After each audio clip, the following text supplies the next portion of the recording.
Buenas noches, profesor. Mi nombre es Luis Fernando Ruiz, estudiante de Ingeniería de Sistemas. Actualmente estoy viviendo en Zipaquirá hace más de unos 20 años. Estoy trabajando en una empresa en el área de sistemas, a donde yo aporto pues, conocimientos en el Power BI, donde diseño gráficos y pues también tengo a cargo algunas bases de datos. Más que todo, pues hay todo el soporte. Soporte, pues lo que es configuración de impresoras, instalación de Office y bueno, otros software que utiliza la empresa. Y también la parte de infraestructura de redes, pues en el cableado, el ponchado y pues configuración de routers y bueno, en otros equipos. Bueno, hablemos entonces un poquito más de las ciencias, de la evolución histórica de las bases de datos. Inicialmente pues ya se habían creado las cintas magnéticas desde la época de 1950 a 1960. Sí, inicialmente pues para el audio, para el video, sí, ya las industrias estaban empezando pues a generar información y pues como era de fácil acceso, si eran más económicas, pues era rentable el negocio de las bases de datos y almacenar pues informaciones en estas. Pues no es un poco difícil que hoy en día pues leer las bases, los datos que tienen las bases, pues es más demorado que en un disco sólido que tenemos pues recientemente. En la época de 1970 pues llegó el señor Edgar Frank, inglés, ¿sí? A trabajar pues con IBM después del que tuvo como piloto en la Segunda Guerra Mundial. Él fue el que empezó con a dar sus aportaciones a los modelos relacionales en las bases de datos y el cual se creó pues 12 reglas. Lamentablemente pues IBM no aprovechó los conocimientos de aquí el señor Edgar y pues estas empresas como Oracle pues sí aprovecharon en ese tiempo más adelante pues sacarle provecho a todos estos conocimientos. Ya en la época de 1980, sí, ya cuando IBM implementó algunas cosas del señor Edgar Fromm como el lenguaje estructurado, sí, que hoy conocemos como SQL, ya se empieza a ver como más en todas las industrias, en las empresas, este lenguaje, ya que relacionado pues con las bases que antes se habían creado y que pues se habían explotado. En 1990 pues llega pues uno de los gigantes que es Microsoft, obviamente que con Access ya orientado pues a objetos, donde pues empieza a explotar ese tipo de bases orientadas a objetos y pues ya muchas más compañías pues aprovechan y pues empiezan a desarrollar este tipo de software.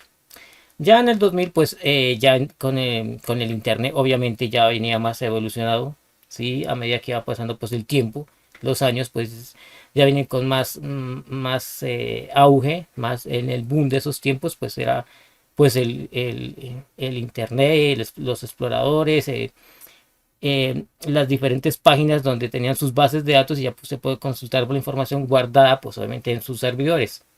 Y pues ya en la actualidad pues ya existen varias bases de datos, ¿sí? Ya reconocidas como MySQL, Postgres, como también el SQL Server, que hacen parte pues de un conjunto de bases de datos que son relacionales y no relacionales. Pues los conceptos bases de datos relacionales, sí es cuando le dicen no SQL, es que no son relacionales, sí es diferencia, pues dependiendo de la cantidad de datos que usted quiera o que la empresa quiera dar a mostrar o que se puedan agilizar para ver los datos. Sí, eso dependiendo de la estructura de la información que tenga la empresa. Ahí es donde se decide si son bases de datos relacionales o no relacionales. Sí, eso dependiendo del flujo de información, la cantidad de información que se guarda en esas bases de datos diariamente. Ahí es donde la empresa decide si sí o no qué programa pues o qué bases de datos sería la mejor opción. Obviamente eso va de la mano pues con la inteligencia artificial y todas esas cosas que hoy en día hacen posible la lectura de tantas cantidades de datos que son miles de millones de datos pues al momento de procesarlos. Pues las tendencias en el 2024 y pues en los próximos años pues obviamente la inteligencia artificial, ¿no?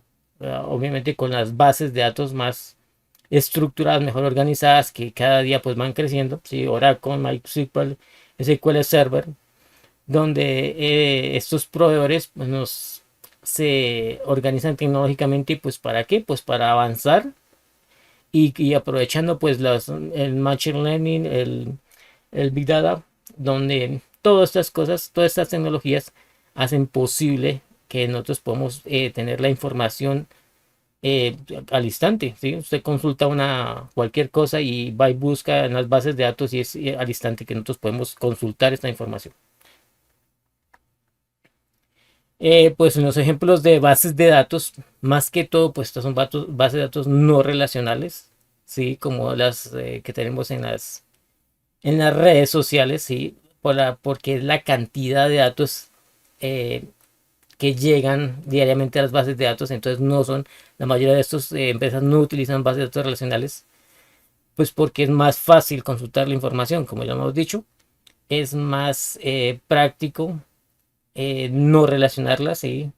Ya digo, por la cantidad de información, pues es como está estructurado y pues ellos decidieron pues organizar la información así.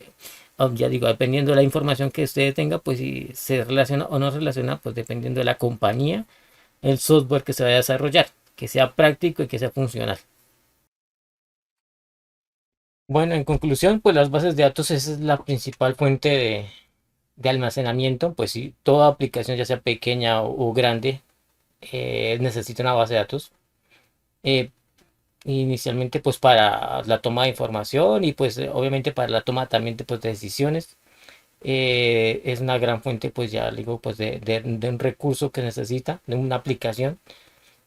Y no, pues a la medida que va avanzando pues en la tecnología pues también van avanzando las bases de datos y nosotros tenemos que irnos pues acostumbrando y tenemos que ir pues aprendiendo de muchas de estas cosas.